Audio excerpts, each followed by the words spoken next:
this comes on automatic. It's on. Oh, is Yeah. it? Yeah. Oh my God. Hi there. Yes, we're just in a pretty good mood tonight.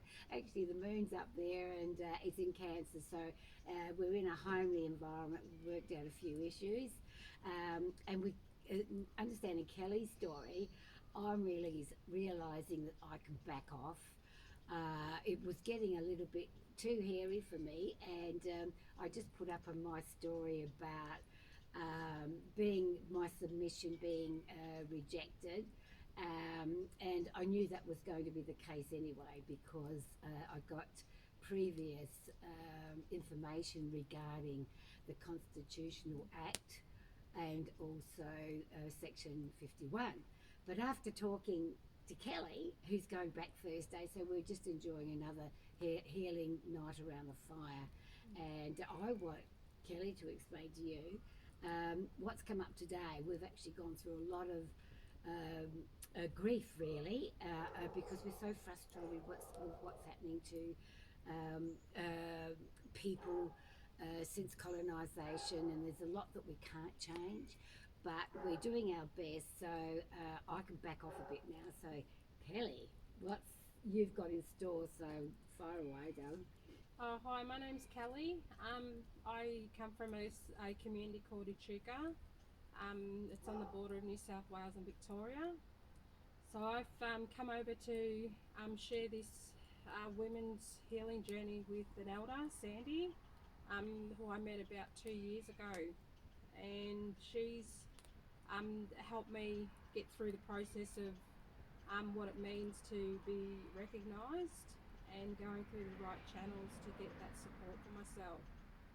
So I just want to pay my respects to all the people that have shared my journey and followed me for the last couple of years. And I wanted to do this leadership for other women that didn't have an understanding about, their purpose as women here on this country.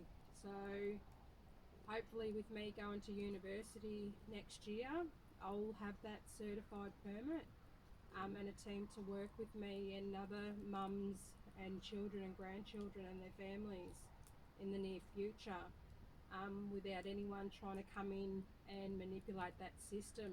So with the support of Sandy, I've got to share that with her over the last couple of years, and inviting her to the native title and land rights conference in Melbourne at the MCG. And there were a couple of hundred delegates that came from all over the country and from the islands, Canada and New Zealand. Um, and I just want to express I appreciate you coming over here and sharing your stories.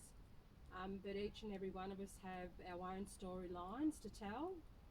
So in time, I hope you can look back and learn from the examples that I've been through, and I'm setting and paving the way for our women and myself and my children and grandchildren and daughter-in-laws in time when they're ready.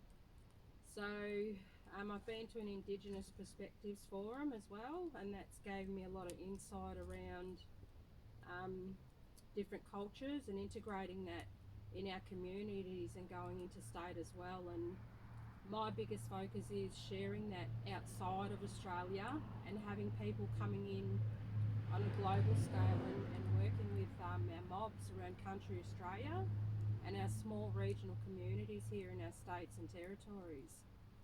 So yeah, I've got 10 months to do an Aboriginal cultural heritage management, and then if I do continue to go on to do studies, it'll be for 3 years doing archaeology.